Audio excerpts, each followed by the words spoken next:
It seems like Huntingdon just doesn't have enough to do. Everything is done for him. He doesn't take care of his horses. He has a livery to do it. He doesn't have to do any repairs around the house. There's servants to do that. And he likes to go riding out and visit his friends. And he used to live sort of a dissipated life, drinking and carousing. But now he's a married man, so he's not supposed to do that. And he goes from room to room, scowling and sighing and looking bored. He plays with his dogs, then he abuses the dogs. But chiefly, he likes to annoy Helen, his wife. And his favorite way to annoy her is to recount stories of his past affairs with women to try to make her jealous. And he's only happy if she ends up crying. She realizes this after a while and stops it, tries to act aloof. But I mean, what kind of a relationship is that? So things are starting to get tense in the house. Let's find out what happens today in chapter 25 and 26. Chapter 25, First Absence. On the 8th of April, we went to London. On the 8th of May, I returned, in obedience to Arthur's wish, very much against my own, because I left him behind. If he had come with me, I should have been very glad to get home again, for he led me such a round of restless dissipation while there, that in a short space of time I was quite tired out. He seemed bent upon displaying me to his friends and acquaintances in particular, and the public in general, on every possible occasion, and to the greatest possible advantage. It was something to feel that he considered me a worthy object of pride, but I paid dear for the gratification, for in the first place, to please him, I had to violate my cherished predilections, my almost rooted principles in favor of a plain, dark, sober style of dress. I must sparkle in costly jewels and deck myself out like a painted butterfly, just as I had long since determined I would never do, and this was no trifling sacrifice.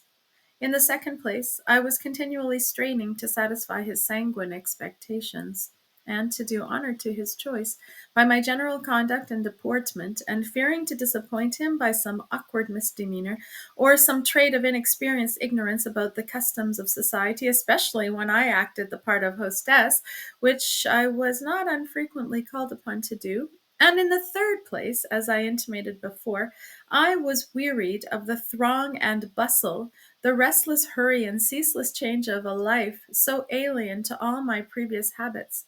At last, he suddenly discovered that the London air did not agree with me, and I was languishing for my country home and must immediately return to Grassdale.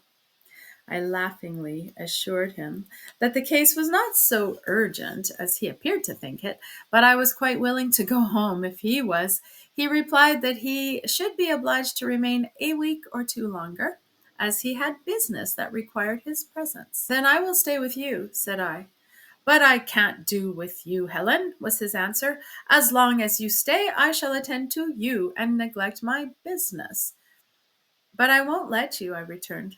Now that I know you have business to attend to, I shall insist upon your attending to it and letting me alone. And to tell you the truth, I shall be glad of a little rest. I can take my rides and walks in the park as usual, and your business cannot occupy all your time. I shall see you at meal times and in the evenings at least, and that will be better than being leagues away and never seeing you at all. But, my love, I cannot let you stay. How can I settle my affairs when I know that you are here, neglected? I shall not feel myself neglected. While you are doing your duty, Arthur, I shall never complain of neglect. If you had told me before that you had anything to do, it would have been half done before this, and now you must make up for the lost time by redoubling exertions. Tell me what it is, and I will be your taskmaster instead of being a hindrance. No, no, persisted the impracticable creature. You must go home, Helen. I must have the satisfaction of knowing that you are safe and well, though far away. Don't I see that you are looking quite rakish? Your bright eyes are faded, and that tender, delicate bloom has quite deserted your cheek. That is only with too much gaiety and fatigue. It is not, I tell you, it is the London air. You are pining for the fresh breezes of your country home, and you shall feel them before you are 2 days older. And remember your situation, dearest Helen. On your health, you know, depends the health, if not the life, of our future hope. Then you really wish to get rid of me? Positively I do, and I will take you down myself to Grassdale, and then return. I shall not be absent above a week, or a fortnight at most. But if I must go, I will go alone. If you must stay, it is needless to waste your time in the journey there and back. But he did not like the idea of sending me alone. Why, what helpless creature do you take me for? I replied. That you cannot trust me to go 100 miles in our own carriage, with our own footman and maid to attend me? If you come with me, I shall assuredly keep you. But tell me, Arthur, what is this tiresome business, and why did you never mention it before?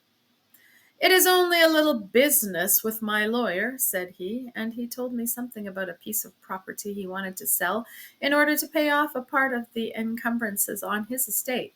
But either the account was a little confused, or I was rather dull of comprehension, for I could not clearly understand how that should keep him in town a fortnight after me. Still less can I now comprehend how it should keep him a month, for it is nearly that time since I left him, and no signs of his return as yet.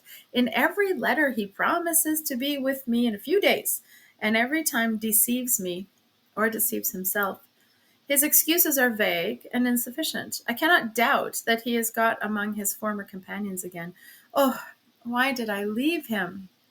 I do intensely wish he would return. June 29th. No Arthur yet. For many days I have been looking and longing in vain for a letter. His letters, when they come, are kind, if fair words and endearing epithets can give them a claim to the title, but very short, and full of trivial excuses and promises that I cannot trust. And yet how anxiously I look forward to them, how eagerly I open and devour one of these little hastily scribbled returns for the 3 or 4 long letters hitherto unanswered he has had from me. Oh, it is cruel to leave me so long alone. He knows I have no one but Rachel to speak to, for we have no neighbors here except the Hargraves, whose residence I can dimly descry from these upper windows, embosomed among those low woody hills beyond the dale. I was glad when I learnt that Milicent was so near us, and her company would be a soothing solace to me now, but she is still in town with her mother. There is no one at the Grove but little Esther and her French governess, for Walter is always away.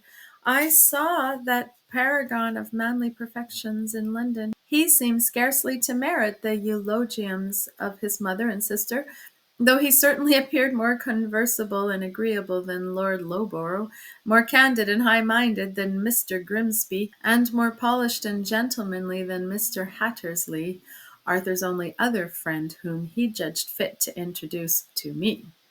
Oh, Arthur, why won't you come? Why won't you write me at least? You talked about my health. How can you expect me to gather bloom and vigor here, pining in solitude and restless anxiety from day to day? It would serve you right to come back and find my good looks entirely wasted away. I would beg my uncle and aunt or my brother to come and see me, but I do not like to complain of my loneliness to them. And indeed, loneliness is the least of my sufferings. But what is he doing? What is it that keeps him away? It is this ever recurring question, and the horrible suggestions it raises that distract me. July 3rd. My last bitter letter has wrung from him an answer at last, and a rather longer one than usual, but still I don't know what to make of it.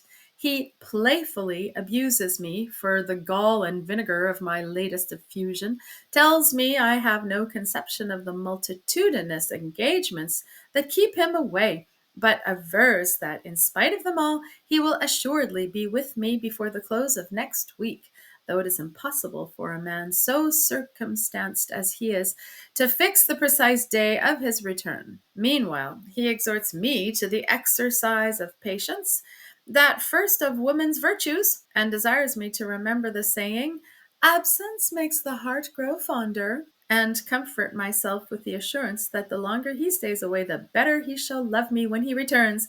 And till he does return, he begs I will continue to write him constantly, for though he is sometimes too idle and often too busy to answer my letters as they come, he likes to receive them daily, and if I fulfill my threat of punishing his seeming neglect by ceasing to write, he shall be so angry that he will do his utmost to forget me. He adds this piece of intelligence regarding poor Milicent Hargrave. Your little friend Milicent is likely before long to follow your example and take upon her the yoke of matrimony in conjunction with a friend of mine.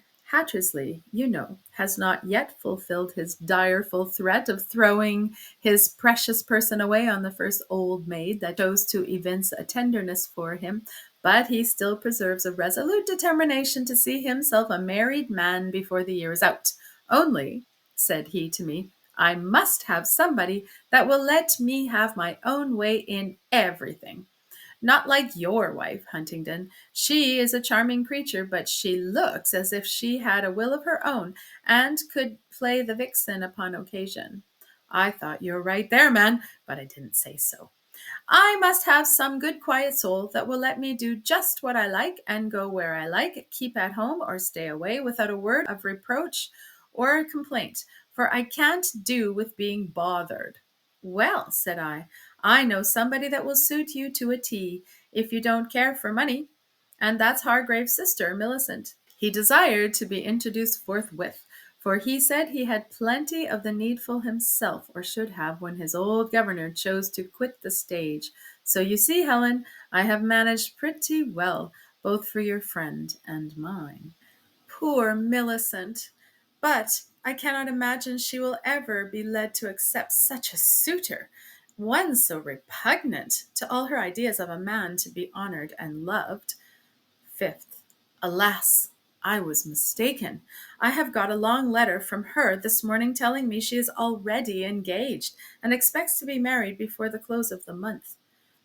I hardly know what to say about it, she writes, or what to think. To tell you the truth, Helen, I don't like the thought of it at all. If I am to be Mr. Hattersley's wife, I must try to love him.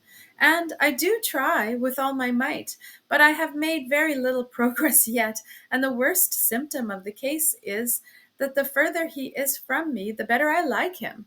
He frightens me with his abrupt manners and strange hectoring ways, and I dread the thought of marrying him. Then why have you accepted him, you will ask. And I didn't know I had accepted him, but Mamma tells me I have, and he seems to think so too.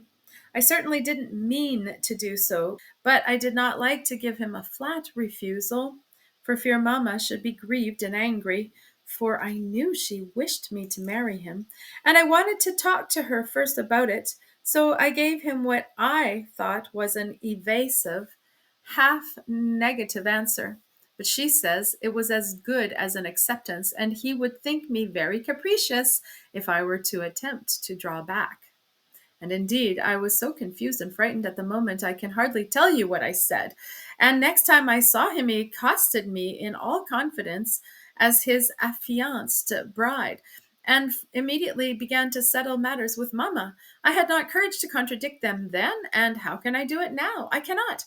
They would think me mad. Besides, Mamma is so delighted with the idea of the match. She thinks she has managed so well for me, and I cannot bear to disappoint her. I do object sometimes, and I tell her how I feel, but you don't know how she talks. Mr. Hattersley, you know, is the son of a rich banker, and as Esther and I have no fortunes and Walter very little, our dear mamma is very anxious to see us all well married, that is, united to rich partners. It is not my idea of being well married, but she means it all for the best. She says when I am safe off her hands, it will be such a relief to her mind, and she assures me that it will be a good thing for the family as well as for me. Even Walter is pleased at the prospect, and when I confessed my reluctance to him, he said it was all childish nonsense. Do you think it nonsense, Helen? I should not care if I could not see any prospect of being able to love and admire him, but I can't. There is nothing about him to hang one's esteem and affection upon. He is so diametrically opposed to what I imagined my husband should be. Do write to me and say all you can to encourage me. Don't attempt to dissuade me, for my fate is fixed. Preparations for the important event are already going on around me, and don't say a word against Mr. Hattersly, for I want to think well of him, and though I have spoken against him myself, it is for the last time. Hereafter I shall never permit myself to utter a word in his dispraise, however he may seem to deserve it, and whoever ventures to speak slightingly of the man I have promised to love, to honor, to obey, must expect my serious displeasure. After all, I think he is quite as good as Mr. Huntingdon, if not better, and yet you love him, and seem to be happy and contented, and perhaps I may manage as well. You must tell me, if you can, that Mr. Hattersley is better than he seems, that he is upright, honorable, and open-hearted, in fact, a perfect diamond in the rough. He may be all this, but I don't know him. I know only the exterior, and what I trust is the worst part of him. She concluded with, "Goodbye, dear Helen, and I am waiting anxiously for your advice. But mind you, let it be all on the right side." Ah, alas, poor Milicent! What encouragement can I give you, or what advice, except that it is better to make a bold stand now, though at the expense of disappointing and angering both mother and brother and lover, than to devote your whole life hereafter to misery and vain regret. Saturday, 13th. The week is over, and he is not come. All the sweet summer is passing away without one breath of pleasure to me, or benefit to him, and I had all along been looking forward to this season with the fond delusive hope that we should enjoy it so sweetly together, and that with God's help and my exertions it would be the means of elevating his mind and refining his taste to a due appreciation of the salutary and pure delights of nature and peace and holy love. But now, at evening, when I see the round red sun sink quietly down behind those woody hills, leaving them sleeping in warm red golden haze, I only think another lovely day is lost to him and me. And at morning, when roused by the flutter and chirp of the sparrows and the gleeful twitter of the swallows, all intent upon feeding their young, and full of life and joy in their own little frames, I open the window to inhale the balmy, soul-relieving air, and look out upon the lovely landscape, laughing in dew and sunshine. I too often shame that glorious scene with tears of thankless misery, because he cannot feel its freshening influence. And when I wander in the ancient woods and meet the little wildflowers smiling in my path, or sit in the shadow of our noble ash trees by the waterside, with their branches gently swaying in the light summer breeze and murmurs through their feathery foliage, my ears full of that low music mingled with the dreamy hum of insects, my eyes abstractedly gazing on the grassy surface of that little lake before me, with the trees that crowd about its banks, sometimes gracefully bending to kiss its waters, some rearing their stately heads high above, but stretching their wide arms over its margin, all faithfully mirrored far, far down in the glassy depth, though sometimes the images are partially broken by the sport of aquatic insects, and sometimes, for a moment, the whole is shivered into trembling fragments by the transient breeze that swept the surface too roughly. Still, I have no pleasure, for the greater the happiness that nature sets before me, the more I lament that he is not here to taste it. The greater the bliss we might enjoy together, the more I feel our present wretchedness apart. Yes, ours. He must be wretched, though he may not know it. And the more my senses are pleased, the more my heart is oppressed, for he keeps it with him confined amid the dust and smoke of London, perhaps shut up within the walls of his own abominable club. But most of all at night, when I enter my lonely chamber and look out upon the summer moon, sweet regent of the sky, floating above me in the black blue vault of heaven, shedding a flood of silver radiance over park and wood and water, so pure, so peaceful, so divine, and think, where is he now? What is he doing at this moment?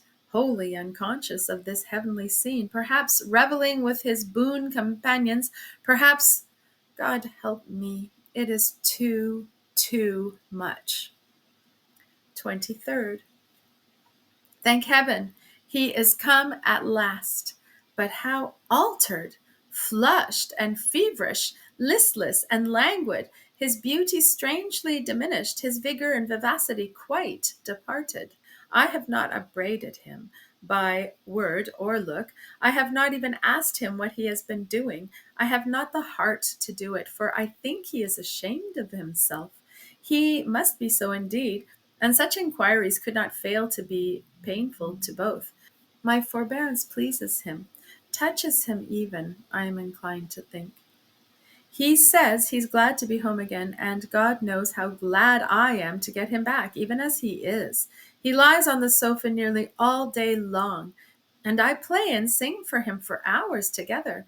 I write his letters for him, and get him everything he wants, and sometimes I read to him, and sometimes I talk, and sometimes I only sit by him and soothe him with silent caresses. I know he does not deserve it, and I fear I am spoiling him. But this once I will forgive him freely and entirely. I will shame him into virtue if I can, and I will never let him leave me again. He is pleased with my attentions, it may be, grateful for them. He likes to have me near him, and though he is peevish and testy with the servants and his dogs, he is gentle and kind to me. What he would be if I did not so watchfully anticipate his wants, and so carefully avoid or immediately desist from doing anything that has a tendency to irritate or disturb him, with however little reason, I cannot tell. How intensely I wish he were worthy of all this care! Last night I sat beside him, with his head in my lap, passing my fingers through his beautiful curls. This thought made my eyes overflow with sorrowful tears, as it often does. But this time a tear fell on his face and made him look up. He smiled, but not insultingly. "Dear Helen," he said, "why do you cry? You know that I love you." And he pressed my hand to his feverish lips. "And what more could you desire?" "Only, Arthur, that you would love yourself as truly and as faithfully as you are loved by me." "That would be hard indeed," he replied, tenderly squeezing my hand. I don't know whether he fully understood my meaning, but he smiled thoughtfully and even sadly, a most unusual thing with him, and then he closed his eyes and fell asleep, looking as careless and sinless as a child. As I watched that placid slumber, my heart swelled fuller than ever, and my tears flowed unrestrained. August 24th. Arthur is himself again, as lusty and reckless, as light of heart and head as ever, and as restless and hard to amuse as a spoilt child, and almost as full of mischief too, especially when wet weather keeps him within doors. I wish he had something to do, some useful trade or profession or employment, anything to occupy his head or his hands for a few hours a day, and give him something besides his own pleasure to think about. If he would play the country gentleman and attend to the farm, but that he knows nothing about, and he won't give his mind to consider, or if he would take up with some literary study, or learn to draw, or to play, as he is so fond of music. I often try to persuade him to learn the piano, but he is far too idle for such an undertaking. He has no more idea of exerting himself to overcome obstacles than he has of restraining his natural appetites, and these two things are the ruin of him. I lay them both to the charge of his harsh yet careless father and his madly indulgent mother. If ever I am a mother, I will zealously strive against this crime of overindulgence. I can hardly give it a milder name when I think of the evils it brings. Happily, it will soon be the shooting season, and then, if the weather permit, he will find occupation enough in the pursuit and destruction of the partridges and pheasants. We have no grouse, or he might have been similarly occupied at this moment, instead of lying under the acacia tree, pulling poor Dash's ears. But he says it is a dull work shooting alone. He must find a friend or two to help him. "Let them be tolerably decent, then, Arthur," said I. The word friend in his mouth makes me shudder. I know it was some of his friends that induced him to stay behind me in London, and kept him away so long. Indeed, from what he has unguardedly told me or hinted from time to time, I cannot doubt that he frequently showed them my letters to let them see how fondly his wife watched over his interests and how keenly she regretted his absence, and that they induced him to remain week after week and to plunge into all manner of excesses to avoid being laughed at for a wife-ridden fool, and perhaps to show how far he could venture to go without danger of shaking the fond creature's devoted attachment. It is a hateful idea, but I cannot believe it is a false one. Well, replied he, I thought of Lord Lowborough for one, but there is no possibility of getting him without his better half, our mutual friend Annabella. So we must ask them both. You're not afraid of her, are you, Helen? He asked with a mischievous twinkle in his eyes. Of course not, I answered. Why should I? And who besides? Hargrave, for one. He will be glad to come, though his own place is so near, for he has little land of his own to shoot over, and we can extend our depredations into it if we like. And he is thoroughly respectable, you know, Helen, quite a lady's man. And I think Grimsby for another. He's a decent, quiet fellow enough. You'll not object to Grimsby. I hate him, but however, if you wish it, I'll try to endure his presence for a while. All a prejudice, Helen, a mere woman's antipathy. No, I have solid grounds for my dislike, and is that all? Why, yes, I think so. Hattersly will be too busy billing and cooing with his bride to have much time to spare for guns and dogs at the present, replied he. And that reminds me that I have had several letters from Milicent since her marriage, and that she either is or pretends to be quite reconciled to her lot. She professes to have discovered numberless virtues and perfections in her husband, some of which I fear less partial eyes would fail to distinguish, though they sought them carefully with tears. And now that she is accustomed to his loud voice and abrupt, uncourteous manners, she affirms she finds no difficulty in loving him as a wife should do, and begs I will burn that letter wherein she spoke so unadvisedly against him, so that I trust she may yet be happy, but if she is, it will be entirely the reward of her own goodness of heart. For, had she chosen to consider herself the victim of fate, or of her mother's worldly wisdom, she might have been thoroughly miserable, and if for duty's sake she had not made every effort to love her husband, she would doubtless have hated him to the end of her days. End of chapter 25. Chapter 26. The Guests. September 23rd. Our guests arrived about 3 weeks ago. Lord and Lady Lowborough have now been married above 8 months, and I will do the lady the credit to say that her husband is quite an altered man. His looks, his spirits, and his temper are all perceptibly changed for the better since I last saw him. There is room for improvement still. He is not always cheerful or always contented, and she often complains of his ill humor, which, however, of all persons, she ought to be the last to accuse him of, as he never displays it against her, except for such conduct as would provoke a saint. He adores her still, and would go to the world's end to please her. She knows her power, and uses it too. But, well knowing that to wheedle and coax is safer than to command, she judiciously tempers her despotism with flattery and blandishments enough to make him deem himself a favored and happy man. And yet, at times, a sombre shadow overclouds his brow, even in her presence, but evidently the result of despondency rather than of ill humor, and generally occasioned by some display of her ill-regulated temper or misguided mind, some wanton trampling upon his most cherished opinions, some reckless disregard of principle that makes him bitterly regret that she is not as good as she is charming and beloved. I pity him from my heart, for I know the misery of such regrets. But she has another way of tormenting him, in which I am a fellow sufferer, or might be, if I choose to regard myself as such. This is by openly and not too glaringly coquetting with Mr. Huntingdon, who is quite willing to be her partner in the game, but I don't care for it, because of him. I know there is nothing but personal vanity and a mischievous desire to excite my jealousy, and perhaps to torment his friend, and she no doubt is actuated by much the same motives, only there is more of malice and less of playfulness in her maneuvers.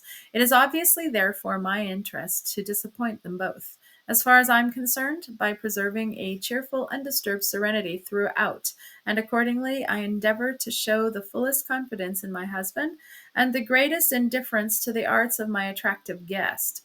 I have never reproached the former but once, and that was for laughing at Lord Lowborough's depressed and anxious countenance one evening, when they had both been particularly provoking. And then indeed I said a good deal on the subject, and rebuked him sternly enough, but he only laughed and said, "You can feel for him, Helen, can't you?"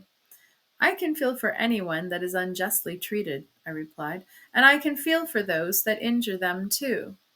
"Why, Helen, you are as jealous as he is," cried he, laughing still more, and I found it impossible to convince him of his mistake. So, from that time, I have carefully refrained from any notice of the subject whatever, and left Lord Lowborough to take care of himself. He either has not the sense or the power to follow my example, though he does try to conceal his uneasiness as well as he can, but still it will appear in his face, and his ill humor will peep out at intervals, though not in the expression of open resentment. They never go far enough for that. But I confess I do feel jealous at times, most painfully, bitterly so, when she sings and plays to him, and he hangs over the instrument and dwells upon her voice with no affected interest, for then I know he really is delighted, and I have no power to awaken similar fervor. I can amuse and please him with my simple songs, but not delight him thus. I might retaliate if I chose, for Mr. Hargrave is disposed to be very polite and attentive to me as his hostess, especially so when Arthur is the most neglectful, whether in mistaken compassion for me, or ambitious to show off his own good breeding by comparison with his friend's remissness. I cannot tell, but in either case, his civilities are highly distasteful to me. If Arthur is a little careless, of course it is unpleasant to have the fault exaggerated by contrast, and to be pitied as a neglected wife when I am not such is an insult I can ill endure. But for hospitality's sake, I endeavor to suppress my impulse of scarcely reasonable resentment, and behave with decent civility to our guest, who, to give him his due, is by no means a disagreeable companion. He has good conversational powers and considerable information and taste, and talks about things that Arthur never could be brought to discuss or to feel any interest in. But Arthur dislikes me to talk to him, and is visibly annoyed by his commonest acts of politeness. Not that my husband has any unworthy suspicions of me, or of his friend either, as I believe, but he dislikes me to have any pleasure but in himself, any shadow of homage or kindness, but such as he chooses to vouchsafe. He knows he is my son, but when he chooses to withhold his light, he would have my sky to be all darkness. He cannot bear that I should have a moon to mitigate the deprivation. This is unjust, and I am sometimes tempted to tease him accordingly, but I won't yield to the temptation. If he should carry his trifling with my feelings too far, I shall find some other means of checking him. 28th. Yesterday we went to the Grove, Mr. Hargrave's much neglected home. His mother frequently asks us over that she may have the pleasure of her dear Walter's company, and this time she had invited us to a dinner party, and got together as many of the country gentry as were within reach to meet us. The entertainment was very well got up, but I could not help thinking about the cost of it all the time. I don't like Mrs. Hargrave. She is a hard, pretentious, worldly-minded woman. She has money enough to live very comfortably, if she only knew how to use it judiciously, and had taught her son to do the same. But she is ever straining to keep up appearances, with that despicable pride that shuns the semblance of poverty as a shameful crime. She grinds her dependents, pinches her servants, and deprives even her daughters and herself of the real comforts of life, because she will not consent to yield the palm in outward show to those who have three times her wealth, and above all, because she is determined her cherished son shall be enabled to hold up his head with the highest gentlemen in the land.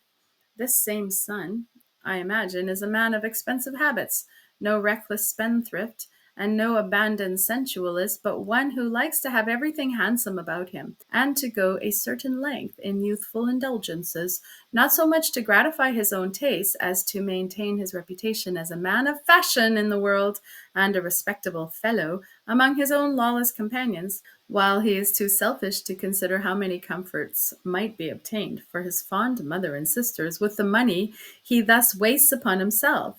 As long as they can contrive to make a respectable appearance once a year when they come to town, he gives himself little concern about their private stintings and struggles at home. This is a harsh judgment to form of dear, noble-minded, generous-hearted Walter, but I fear it is too just. Mrs. Hargrave's anxiety to make good matches for her daughters is partly the cause and partly the result of these errors. By making a figure in the world and showing them off to advantage, she hopes to obtain better chances for them, and by thus living beyond her legitimate means and lavishing so much on their brother, she renders them portionless and makes them burdens on her hands. Poor Milicent, I fear, has already fallen a sacrifice to the maneuverings of this mistaken mother, who congratulates herself on having so satisfactorily discharged her material duty and hopes to do as well for Esther. But Esther is a child as yet, a little merry romp of 14, as honest-hearted and as guileless and simple as her sister, but with a fearless spirit of her own, that I fancy her mother will find some difficulty in bending to her purposes. End of chapter 26.